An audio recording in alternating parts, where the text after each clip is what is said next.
Hi everyone, good morning. Welcome to our podcast, Everything Tax. I'm Pratim. I'm a director with the direct tax practice here with Andersen in the UAE.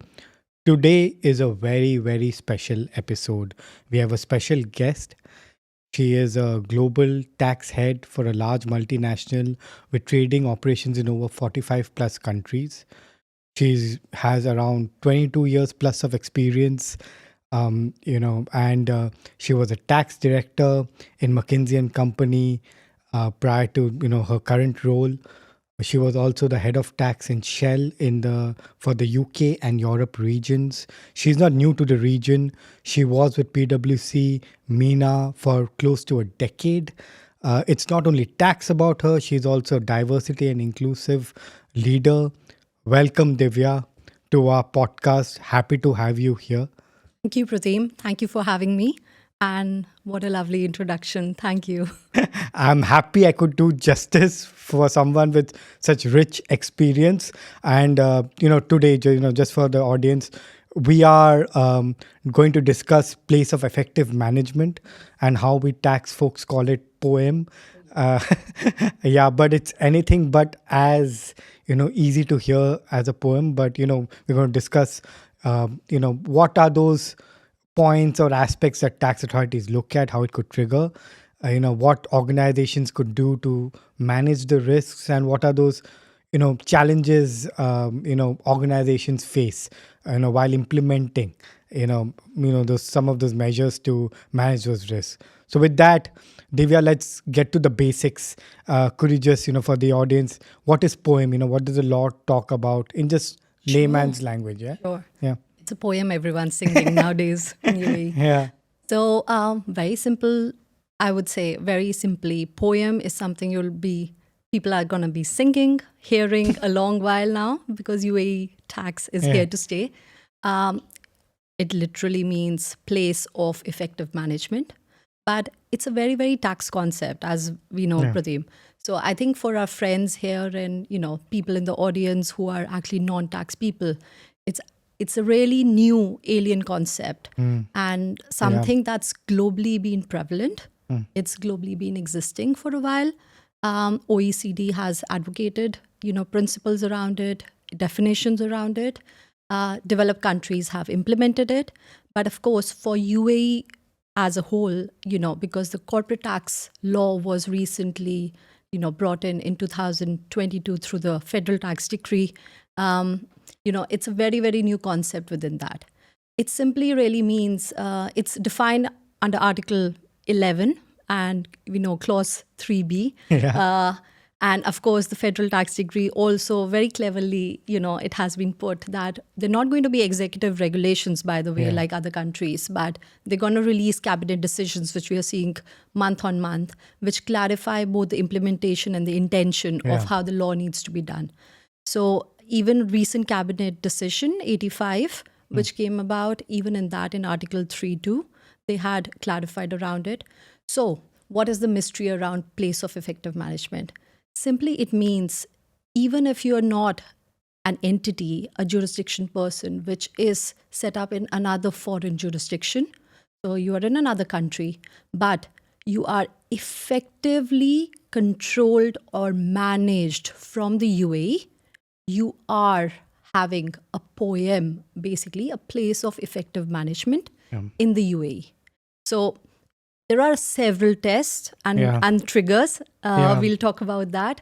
But that is in simple words from a layman understanding. Yeah. And Divya, very importantly for the audience, what happens when, you have a place of effective management in UAE? What does an organization then, how does the law apply to them? Absolutely. Yeah. So it's not a small thing because I think what people need to be aware of is if a poem is constituted in the UAE, your worldwide income of such entity, which is deemed to be a poem, will be attracted to tax in UAE. So what UAE authorities essentially want to do is they want to widen the ambit of tax, Yeah. not just to entities which are locally incorporated and fit in, but these foreign entities which might be incorporated outside, your foreign income will be attracted and you will need to basically pay tax on it, depending on your, of course, qualifications. So I think basically you're on par and you'll be treated like a resident taxable person, right? Absolutely. So even the compliances have to be done then, in terms of filing a return, getting Oh, registrations done. everything. So you are essentially, it brings POEM as a test or a qualification within the residency definition, which really means once you are a tax resident for corporate tax purposes, you do everything a tax resident needs to do. Yeah. So with that, you spoke about triggers and tests, right, Divya? Yeah.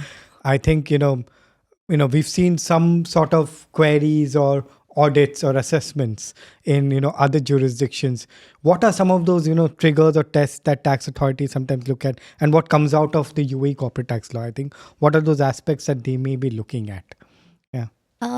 The most essential one is basically, so how would you determine, if we really think about it, how would you determine where your place of effective management or control is? It's usually driven by your key management persons.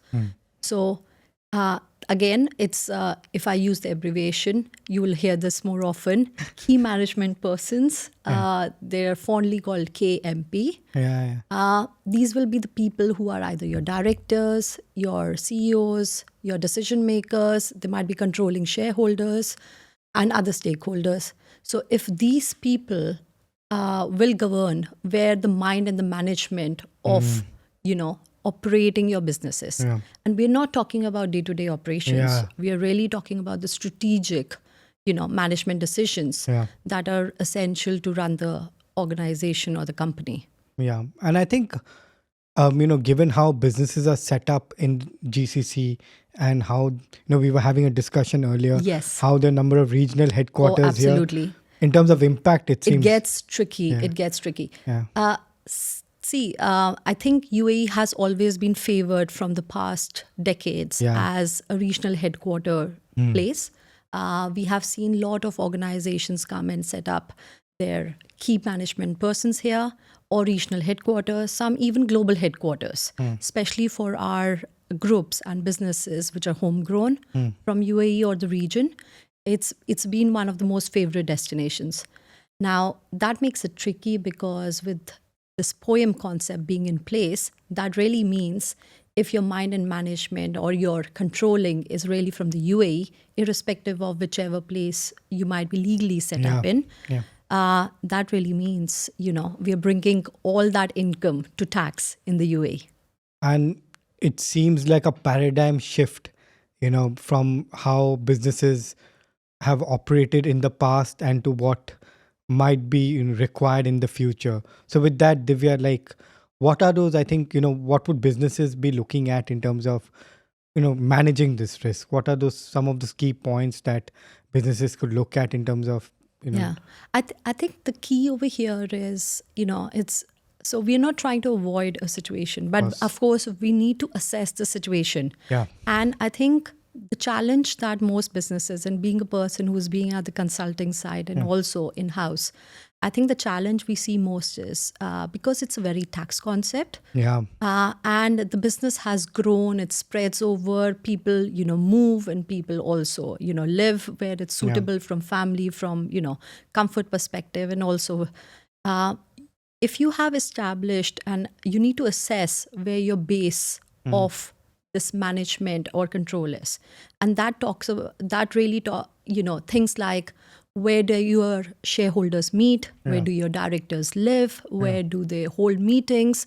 From where do they take those important strategic decisions day in, day out on key matters, on running? So if those decisions are being taken, you need to assess them properly. Once you have that assessment, you need to then see, how would you document? Because if you are taking these decisions outside, tomorrow the authorities will require you to prove it to them that you are doing it outside.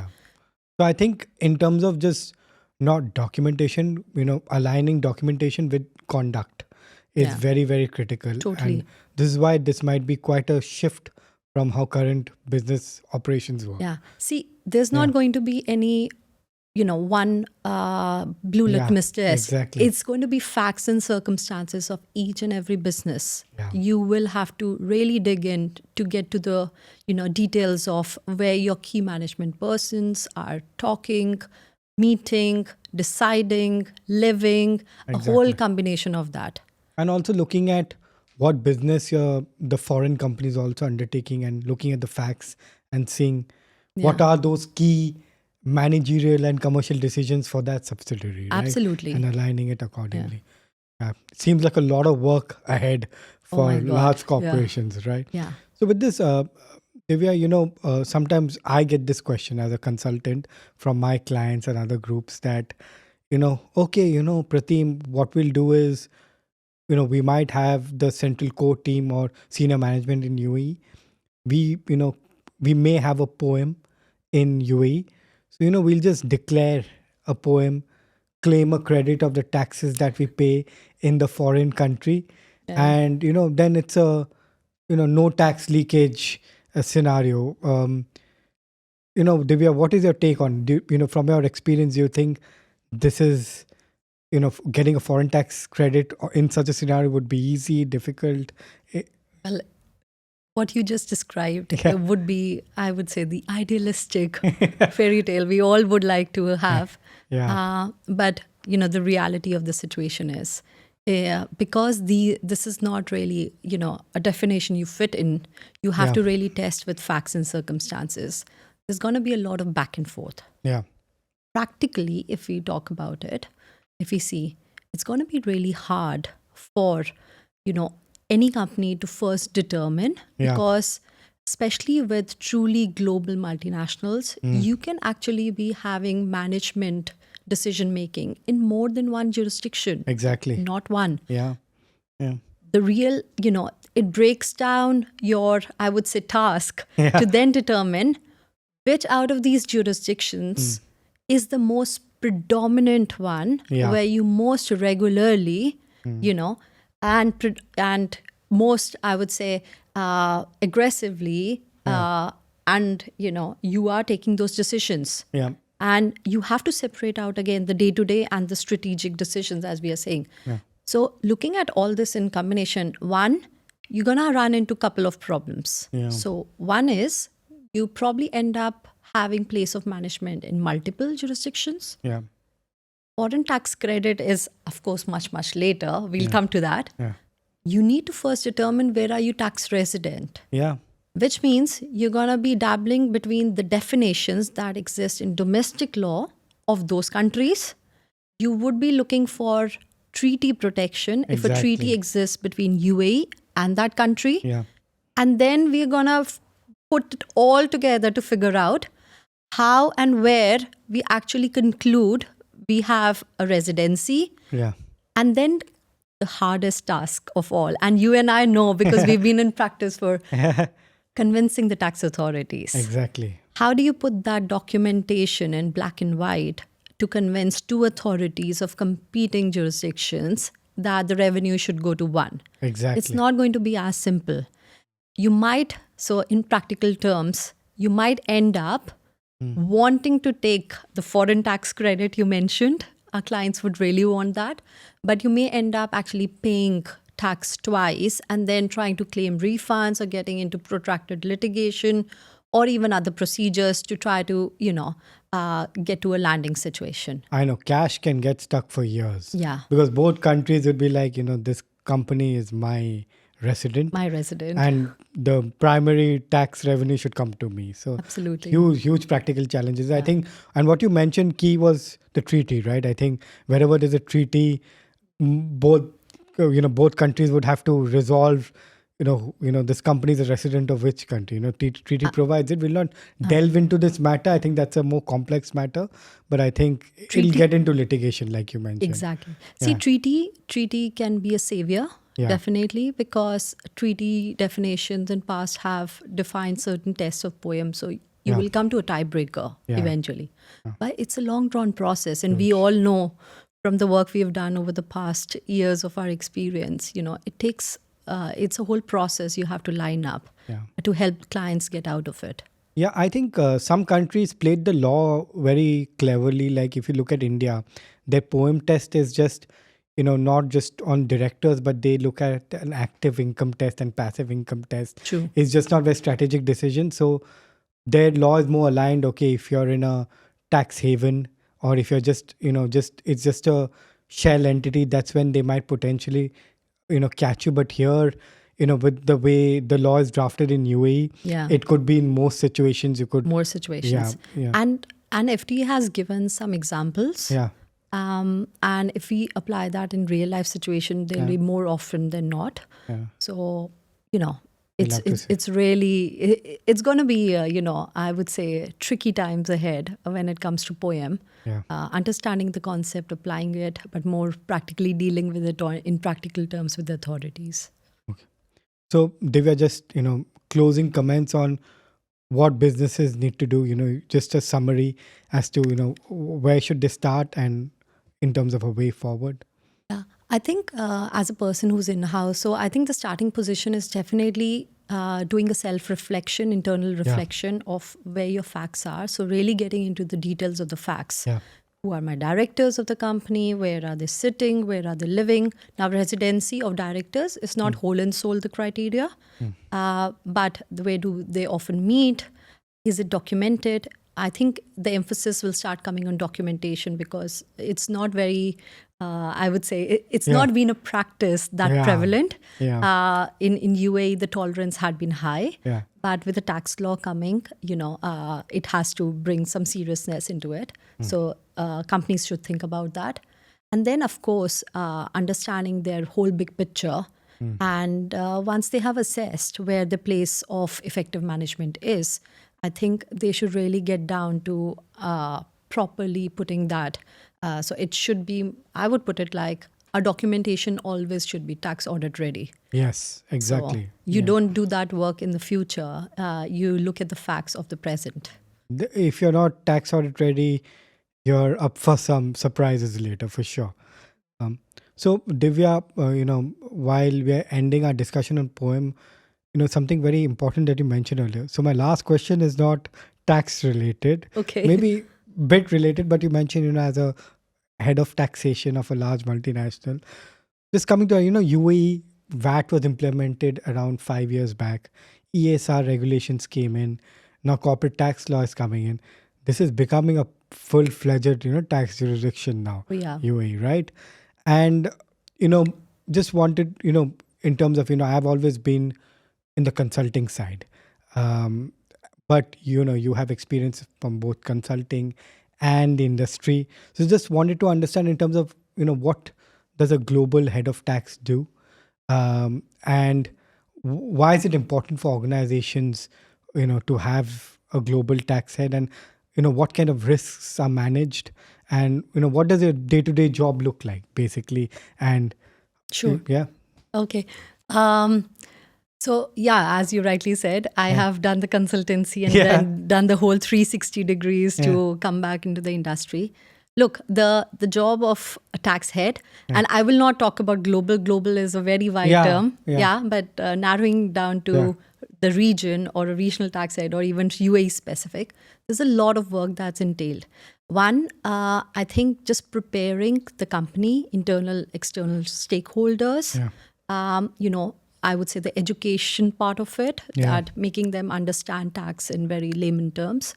The work, we collaborate and work with consultants like you, so to understand and break down the law, brainstorm around it. Yeah. But the work about decision making, and as you Yeah. know, consultants don't decide, so the management has to decide. Yeah. So as tax heads, you are in a management decision making role where you need to really, I would say, detail that down to the facts of your group or your company. Yeah.